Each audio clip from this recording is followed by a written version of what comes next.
Hi hello, എല്ലാവർക്കും സുഖല്ലേ? ഇന്ന് ഡേ 1 നമ്മളുടെ ഹിഡൻ സ്റ്റോറീസ് ചലഞ്ച് സ്റ്റാർട്ട് ചെയ്യുകയാണ്. കേരള ചരിത്രത്തിലെ ആവേശകരവും എന്നാൽ അധികമാരും ചർച്ച ചെയ്യാത്തതുമായ കൊച്ചി രാജാവും പറങ്കികളും തമ്മിലുള്ള യുദ്ധം. ഒരു സിനിമയിലെ ക്ലൈമാക്സ് പോലെ ഉദ്യോഗം നിറഞ്ഞ കഥയിലേക്ക് നമ്മൾക്ക് കടക്കാം. വൈപ്പിനിലെ ആവേശ പോരാട്ടം.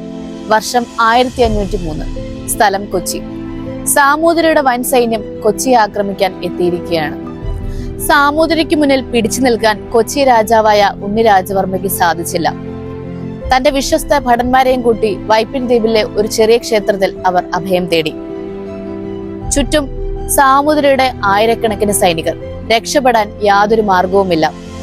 കൊച്ചി രാജവംശം അവസാനിക്കുമെന്ന് കരുതിയ നിമിഷം അർദ്ധരാത്രിയിൽ കടലിലെ തിരമാലകളെ കീറിമുറിച്ചുകൊണ്ട് അന്ന് ചില കപ്പലുകൾ തെളിഞ്ഞു വന്നു. പോർച്ചുഗീസ് കമാൻഡർ ഫ്രാൻസിസ്കോ അൽബുക്കറിന്റെ സൈന്യമായിരുന്നു അത്. സാമൂതിരിയുടെ സൈന്യം പീരങ്കികളുമായി തീരത്ത് നിലയുറപ്പിച്ചു. എന്നാൽ പോർച്ചുഗീസുകാരുടെ കയ്യിലുണ്ടായിരുന്നത് അന്നത്തെ കാലത്തെ ഏറ്റവും വലിയ ആയുധങ്ങളായിരുന്നു. അവർ കടലിൽ നിന്നും കരയിലേക്ക് പീരങ്കികൾ വർഷിച്ചു. സാമൂതിരിയുടെ സൈന്യം പകച്ചുപോയി. അവർ ഇത്തരം പീരങ്കികൾ മുൻപ് കണ്ടിട്ടുണ്ടായിരുന്നില്ല. പീരങ്കി വെളിച്ചത്തിന്റെ മറവിൽ അൽബുക്കറും സൈന്യവും വൈപ്പിൻ ദ്വീപിലിറങ്ങി കൊച്ചു വള്ളങ്ങളുമായി എത്തി കൊച്ചി രാജാവിനെ അവിടെ നിന്ന് രക്ഷപ്പെടുത്തി. നിമിഷങ്ങൾക്കുള്ളിൽ തന്നെ യുദ്ധത്തിന്റെ ഗതി മാറി. ഭയന്നോടിയ സാമൂതിരിയെ തുരുത്തി കൊച്ചി രാജാവിനെ അവർ വീണ്ടും സിംഹാസനത്തിലിരുത്തി. ഇത് എന്തുകൊണ്ടൊരു ത്രില്ലിംഗ് സ്റ്റോറിയാകുന്നു? ഇത് വെറും ഒരു രക്ഷപ്പെടൽ മാത്രമല്ലായിരുന്നു.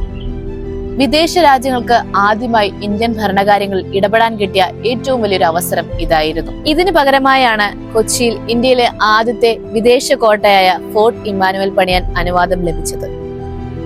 ചരിത്രം പലപ്പോഴും അങ്ങനെയാണ്.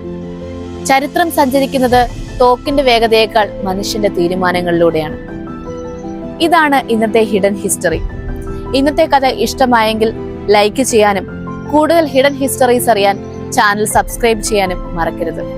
അടുത്ത വീഡിയോയിൽ പുതിയൊരു ഹിഡൻ ഹിസ്റ്ററിയുമായി വീണ്ടും കാണാം.